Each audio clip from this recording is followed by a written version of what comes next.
So it's been a pretty crazy winter, but here's what I did to survive it. Our mountain communities are getting slammed by more snow. Residents are stranded. Most roads are closed. Seeing its first blizzard in decades. And many are lacking basic necessities like food and medicine. Families have been cut off for days in the snow. Officials struggling to reopen roads. Wow, my goodness. Desperate plea written in the snow. Conditions are still life-threatening. The California National Guard has arrived. They're helping to deliver food, fuel, and supplies to Lake Arrowhead. Many residents, as I mentioned, have been stranded in their homes. Of avalanches as mountain communities brace for flooding. We do have new confirmed deaths tonight. It's been a fairly crazy winter. Not gonna lie. All right, welcome to the living room couch. My studio is not quite ready yet, so I am doing it out here. Yeah, it's been a record-breaking winter around here, and here's what I did to survive. So the secret to all of this stuff is prepare, right? I knew this storm was coming, but on the weather apps, I have several weather apps. On the weather apps, it said it might be 3 to 5 feet, as if those are close, of snow, total of snow. At first, it said it was 3 feet, and it was like 2 or 3 days of snow. And then it kept on increasing as the days went by, like 5 days. I'm like, 5 days of snow? I've never had that before. And it said 3 to 5 feet, and I was like, okay, you know what? That's a lot. I felt that was a lot, so I decided to prepare for it. And one of the things that I did was actually schedule a plow in between. There was like a day within those like 3 to 5 feet where it wasn't snowing, and I scheduled a plow for that day. And I'm gonna talk to you more about that later because that ends up being a problem. Anyways, but one of the first things I did to prepare, obviously, is to prepare the home, and that includes water insulation.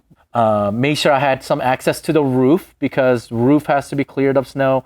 Water insulation, any piping outside, I actually wrapped it in this like a thermal tape and then put like a thermal bag over it on all the parts. Garden hose even, I put some insulation on that.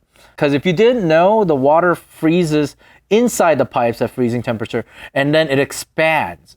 And the metal is just not really good at expanding with the waters, the frozen water, the ice inside.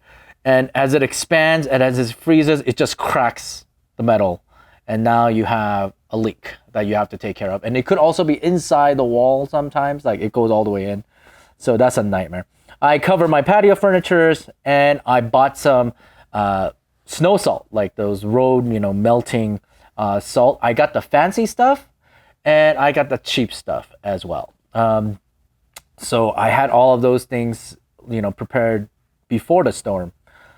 And now comes the storm. And the storm is 5 days. It ends up being like 12 feet. So we were trapped here for 14 days after the storm. Plow ended up not coming because, well, there was some road closures and his road also wasn't plowed, So he couldn't come. He said he would come during the storm, and he still couldn't come. The county just kind of locked everybody in at this point. So by the time the storm ended and he wanted to come by, he couldn't because the snow was too high. And that just sucked because I prepared for it. If I knew he wasn't coming, I probably would have prepared a little more for it. Another thing I did was to prepare to dig the snow. So different shovels, different kinds of shovels is what you need. And I guess that's the number one thing, shoveling techniques. So first, I know this goes against a lot of different advices, but get a dirt shovel among your collection because these dirt shovels, these are great at like penetrating through ice, and especially the bottom where it ices or the top where it ices, where the sun hits it and then it melts and then freezes and melts and then freezes, and it just becomes sort of like an iceberg. The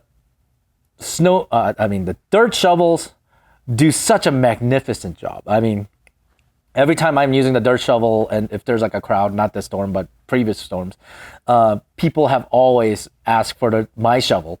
And it's like, hey, can I use that next? That kind of stuff, because it's great. The disadvantage of the dirt shovel, though, is that it's a lot heavier, okay? You cannot use that for hours on end. And second, it doesn't really scoop, right? Because it's just penetrates the dirt. You can't just slam it down and then scoop the snow. It doesn't really work that well. And it also doesn't work very well in fluffy snow. So keep that in mind. I also have a pitchfork. It doesn't have to be the highest quality, but it needs to be pretty solid though. I got some Amazon branded pitchfork, and I personally find pitchforks to work so much better than ice scrapers. I use pitchfork to break up the ice. I use a pitchfork to scrape underneath to remove the ice and break that apart. It's a lifesaver because now if your shovel is not penetrating all that well, the pitchfork can break that up. It's amazing. I recommend the pitchfork over any ice breaking tool. And then of course I have the snow shovels, and try not to get the cheap plastic ones. There are plastic ones that are still solid. And I gotta say, this particular, I think it's called Snow Joe brand with the double handle. It's a little flimsy, but it works. And you know what? Oh, it's so much better for the back. The thing about shoveling is it destroys your back, you know? It works out your back. What this does is, because you're holding it with two hands, you don't have to bend your back down as much. However, it does put all of that weight and the momentum that is required to toss the snow all into your arms and shoulder. So everything will definitely feel a lot heavier for your arms. But that's the part that you want to work out, you know what I mean? So it's the back you want to save. It ended up being really great. I absolutely loved it. Oh, it was amazing. So, and of course, on top of that, I have a few normal snow shovel where you can get a lot of snow at once to save time. So I had several shovels and they all ended up working out really well. I tried even electric shovel. They don't work very well. They work really great at low level, like fluffy snow. Anything that is hardened or really high up there, like a 12-foot snow, it doesn't work. It did not work at all. At one point I had a snowblower, but here's the thing about snowblowers, they break. And mine broke in about 4 days. So, that sucked. It just so happens that the right size rock just hit the impeller and got stuck between the chute and the impeller. And the impeller blade just snapped. And now it scrapes the side, and I tried bending it back, but it didn't quite work. I ended up returning it. But I ended up returning it once I got unstuck. But you know what? It worked really well while it was working. So if you guys can get away with it and you guys can avoid rocks. And the thing about the 12-foot snow is, like, sometimes the rocks come from nowhere. It's not like I was snow blowing the gravel or anything like that. I actually shoveled the gravel parts. But this one, for some reason, the rock was in the midst of the snow. Summarize the whole survival thing here. I separated them into different categories. And the first category is the food supply. I knew that we were going to be trapped in the home for at least a certain amount of time, or at least a car wouldn't be able to get out anytime soon because it's going to be very much under snow. So my wife and I went shopping for about 10 days worth of food. You would think that's enough, 10 days worth of food. And yet it wasn't, because we've been trapped for over 14 days. Not to, I don't want to bash the government too much, but the county didn't let us leave. They didn't let us come back. They despite all the promises they made on TV saying, oh, we're going to get all the roads dug and we're going to reach you, and the National Guard and everything. No one came to my property. I even called different numbers and the ones that are on TV. And pretty much all in all, they made a report of what I said, but they all said the same thing. You're on your own, buddy. I was like, my wife needs medicine. I mean, she might not be fatal medicine. It's not like a heart medication. It's like an allergy medication. But she was suffering from allergies. And for 14 days, she was stuck at home suffering from allergies. And it was hard to watch, So I was desperate to go get some medicine. And they're just basically like, if you're not in a medical emergency or if you don't have elderly, you're on your own. And then they put a 25-foot berm in front of my road. Not only did they not help, they made things worse. I had plow companies come by, look at the berm and say, no, we can't do that.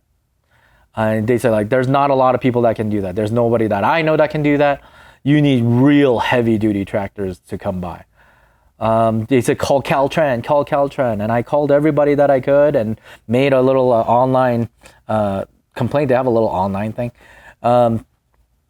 Requesting the berm be removed, but nothing helped. Eventually, though, this wonderful guy rented larger equipment, and he basically abused that thing to help plow us out. Now, why am I saying all this? Because you never know what might happen. There's perishable goods and there's non-perishable goods. And we stocked up on a lot of perishable goods. There's two things you have to be cautious about the perishable and preparing only perishable. Number one, the power outage might be an issue, and your freezers and your refrigerators might not work. And we're going to talk about power outage later. And yes, you can technically leave it. There's snow everywhere, so you could probably leave it outside or something. But the animals will get that. So if anything at all, I would say get those like coolers and maybe put snow in it, and then put your food inside. But you have to have enough coolers to store 10 days worth of food. You know what I mean? If there's a power outage. So in my case, 10 days was fine. They actually cleared the road. I'm not that far up the mountain. I'm actually pretty close to the base of the mountain. So I actually could access the highway back and forth. It's the fact that they didn't plow either my access road during an emergency.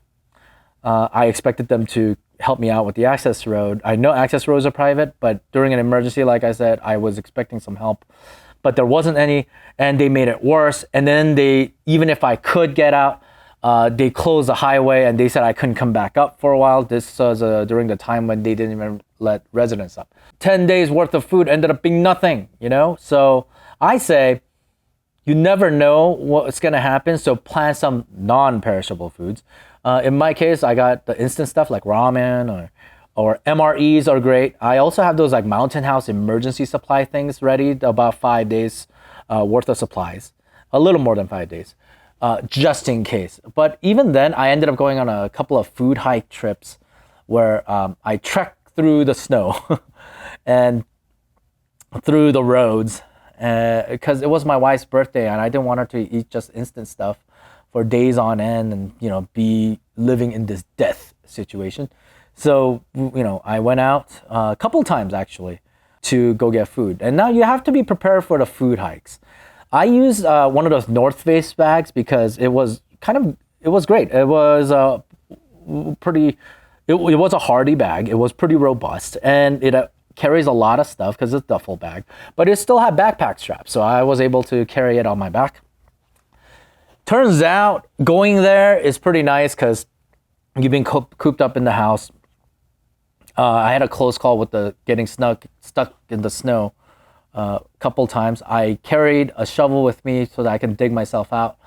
One time I was actually genuinely concerned that I was actually really stuck. Remember, these are 12 feet. When you sink deep enough, you might not be able to get out. But I was able to get out and do everything safely. But one thing you need to know is food is heavy. It's heavy when you bring stuff back. And also, in this, they didn't really restock our food. So my market, the local market that I reached, they didn't really have anything. So I just had to grab whatever was available and then make do with what they had. So you only could bring back maybe 2 or 3 days worth of food. So every 2 or 3 days you're gonna go out. There were emergency food supplies. They say like, oh, come to this school or that gym or like there were locations where you could go get food supplies. But the problem was I'm walking. So the nearest emergency food supply was about 3 miles. And remember, this is through snow and walking through icy conditions. I almost got run over a couple of times because I have to walk. I had to walk through the highway, and they didn't clear the size of the highway. They cleared right up to the lane. So I had to walk in the lane of the highway. Granted, it was closed, but there were plenty of cars still going back and forth. and some of them were in a blind spot and they were speeding. So this one Subaru actually spun out trying to avoid me, and he just kept going. 3 miles there, 3 miles back, 6 miles just for like 2 days worth of food, and you're carrying the food bag. It's just terrible. You also have to be prepared to cook the food, and if there's a power outage, that means your microwave's not working, right? I'm an Asian, so my rice cooker is not working. But if the gas is still working, then obviously your stove is likely to work unless you have an electric stove, right? So I might be able to pressure cook the rice. I can still cook using the stove. You just can't use, I think my oven is electric maybe, I don't know, or electronically controlled maybe, so it probably didn't work. Be prepared to cook without electricity. I have some Coleman grills that I could use with propane. I had some propane converters to those range type things, so I was actually pretty good with that. Just make sure you have that ready. All right, let's talk about the second topic, which is the power. When you're in the mountains like I am, there is power outage, especially for some reason when there's wind and rain and like just rough weather, right? Sometimes the trees come down or the branches come down and they just knock out power lines. And if they're in the middle of an emergency like this, then there's nothing they can do to fix it immediately. So my town was actually without power for about 5 days. Not me though. My power went on and off, on and off. I think the longest power outage I had during this storm is maybe 3 hours, which is a miracle, by the way. I don't know how that happened, but rest assured, I had a few solar generator type batteries. You know, those huge like Jackeries and Blue Eddies and what is that other one? EcoFlow, and there are some other brands out there. I got to test all of them out, and yes, I have Starlink, so I was able to plug Starlink directly into one of those and still have Wi-Fi, even if the internet was down, let's say like the Spectrum or something was down throughout the town. I am still able to get independent internet. That was actually quite marvelous. Yes, communication is really important during a storm or a power outage or emergencies. At one point, AT&T went down. I think Verizon went down too, but AT&T went down and I couldn't communicate with anybody, even the snowplow companies. That's when the Starlink came. Starlink, again, independent, own satellite internet. So once I connected to that, I was able to use Wi-Fi. What is that? The phone over Wi-Fi thing. I did have a gas generator, but it was buried in snow outside. Great planning there, Brian. And my wife during this time wanted to play Hogwarts, obviously, because it was a new release. So what I did was I put the highest capacity, the EcoFlow, and I connected that to the PlayStation, the TV, and the sound. And guess what? Even if the power went down, it just seamlessly went to the EcoFlow, and she was able to still play it. Obviously, if we use half the battery, then at that point I'd start conserving it. But I wanted to make sure my wife can play her Hogwarts game in the midst of the power outage and emergency, so that she could still be happy. And I gotta say though, out of all the brands, Jackery is obviously the standard that everybody goes by. But I've tried a few different brands, including the Gold Zero, Yeti Gold Zero. I don't know which one it is. And I have some Blue Eddy products.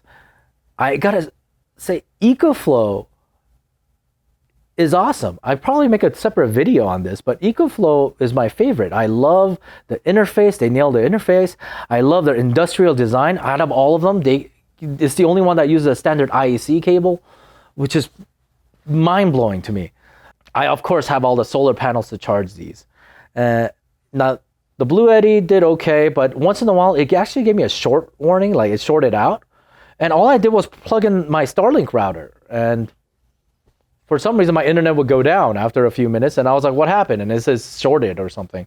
And then next time I reboot it. And then next time it'd be like, oh, like an hour later, it's like, oh, shorted. And for some reason, it shorts.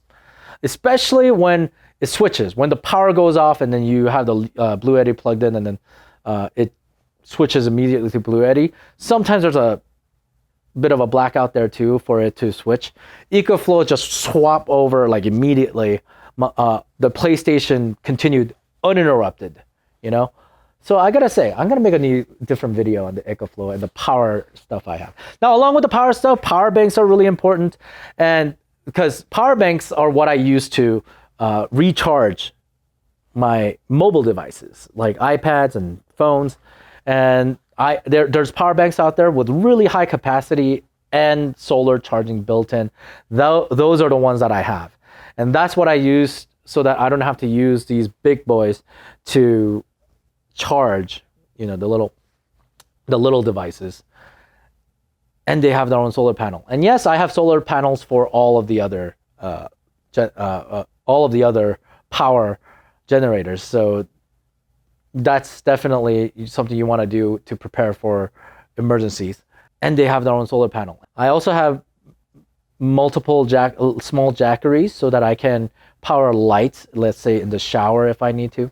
So that's all the stuff I did to prepare for the power.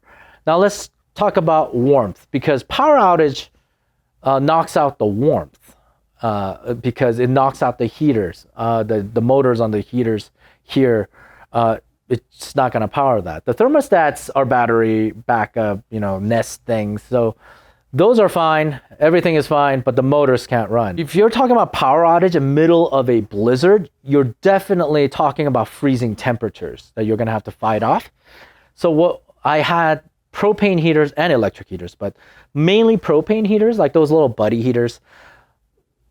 They seem to be one of the best options out there, but they have their flaws. For some reason, buddy heaters don't last very long for me. In terms of like, it breaks, it stops working for some reason. So because of that, I bought like at least 1 or 2 buddy heaters with a bunch of little propane tank, and I have a converter that I can use if I wanted to for those 20-pound propane tanks. And yes, buy those propane tanks or refill them or exchange them. Make sure you have a few ready to go, because if you do, then you don't have. I have this place is over 8,000 square feet. There's no way I'm going to heat all of this. What we did was we basically put all of our work stuff into one bedroom then, and just warm up one bedroom. Buddy heaters can warm up one bedroom with no issues. Your bedroom is big enough that it's not that big of a worry. It has oxygen sensors. If you are worried, get those battery powered, like, you know, power up some carbon monoxide detectors. I don't think it's not much more dangerous than your natural gas furnace in the home at that point. All right, in the middle of the storm, I started hearing that there's been water outages. That's a new one for us.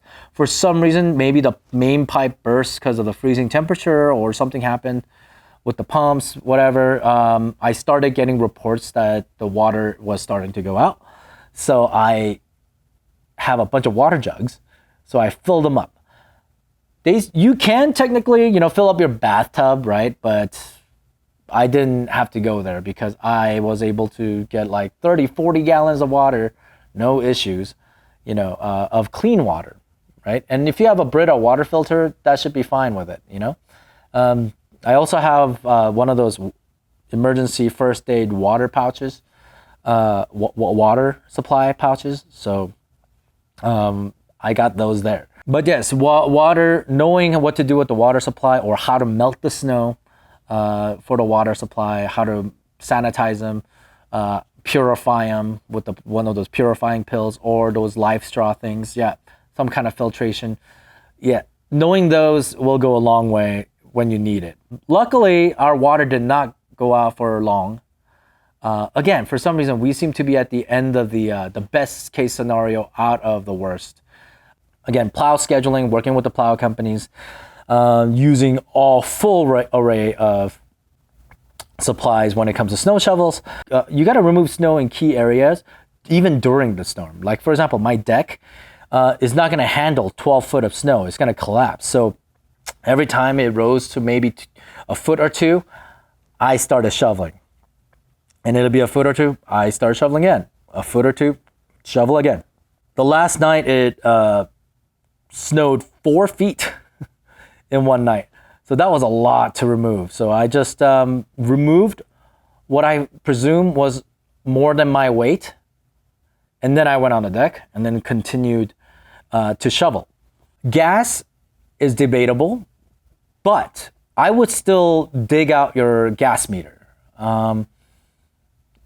There's some debate as to whether they can pressurize because a vent gets clogged and explode.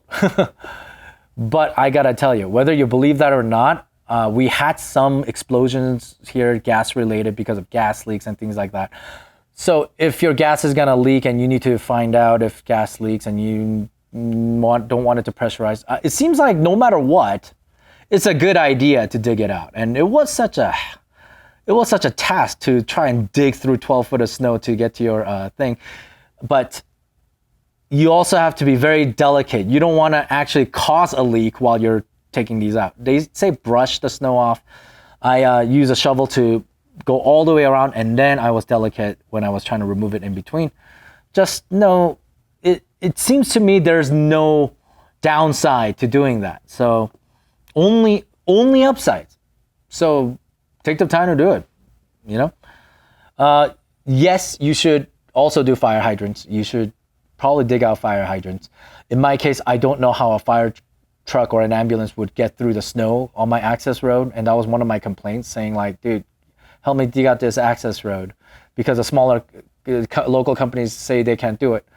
But they refuse, even though there was a fire hydrant on there. And I was like, okay, well, why do I even dig it up? But I dug it out anyway. The roof was one issue. Even though I even though I made sure I had access to it, I had no idea, 12 foot of snow. So luckily, there was minimal snow damage. I think my snow damage is mostly to the shingles and the leaks, but not collapsing and creaking and things like that. I'm gonna have to make a new video just on this topic, but yes, you have to prepare your car. Right after the storm, I took the time to dig out the car. Is it because I can take it out? No.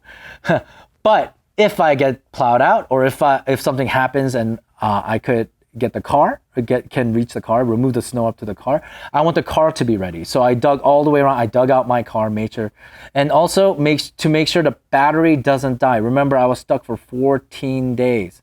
So on the 5th day, or 4th or 5th day, something like that, I dug out my car so that I can start it, so that I can get the battery going, the alternator and the battery going. And when you're digging out the car, it's important to dig out the front of the hood, so that the airflow to the engine goes. Yes, it's not going to overheat per se, but it's designed to have airflow. So you don't want it to work too hard, trying to suck in air. So make sure you have the front of the car dug out. Make sure your gas tank is full, because there will be condensation. So you want the gas to be as full as you can. Make sure your coolant is correct and to the correct specs. Make sure your windshield wipers have a little bit of antifreeze in it, because if, just like the pipe at the home, if it freezes and expands somewhere in the engine or somewhere in the pipeline, it will crack. So make sure you have the proper fluids. Make sure everything is up to spec. Okay, the battery ran out, so I'm gonna have to restart from the beginning. No, I'm just kidding. So just continue. I think I was talking about cars for a second, and I said I think I'm gonna make a different video. But yes, do an oil change before a major storm. It can only benefit you. Oil can get contaminated, metal and all these different debris can get in there, and those will freeze. Right? The oil itself might be okay, it just gets a little thick, but everything else, if it's a really old oil, it will just get stuck together and then it freezes together. So it's not exactly the best state you want to start your engine. Get ready for hikes and for you to go out and do some digging. So you should have some kind of an escape plan. Get one of those first aid, emergency fire ladder things, the rope things, because I actually had to leave my home at the 2nd story window. The snow reached there and it was fairly solid. So I just went that way and I dug my main entrance out the day that I got 4 foot. I've been, shoveling every day. In one night, it got 4 feet. So I had to dig it out. The only way to do that was go through my 2nd floor window, because my 1st floor, the other door, the back door, was completely snowed in. So make sure you have some kind of an escape plan, as well as waterproof gear. You need snowproof, waterproof gear. mostly like ski type gear, but I don't know. I felt better with the tactical gear because that's what it's designed for, to work in. So I had, if you see these kind of videos on my Instagram, I've been wearing the same thing over and over because that's pretty much the only hardcore heavy duty snow/water gear I had. So for example, the Carhartt Yukon series stuff, all amazing stuff. I'm probably gonna buy a couple more as soon as I can afford them. They're completely waterproof and they were thin, they were comfortable. It was amazing. Some of the North Face products obviously work. Again, the North Face bag is what I use, but you can use any bag. Make sure it's waterproof bag or else it gets heavier as it gets wet and it just starts tearing apart everywhere. Be sure it's a heavy duty bag. And of course, emergency supplies. You need first aid kits.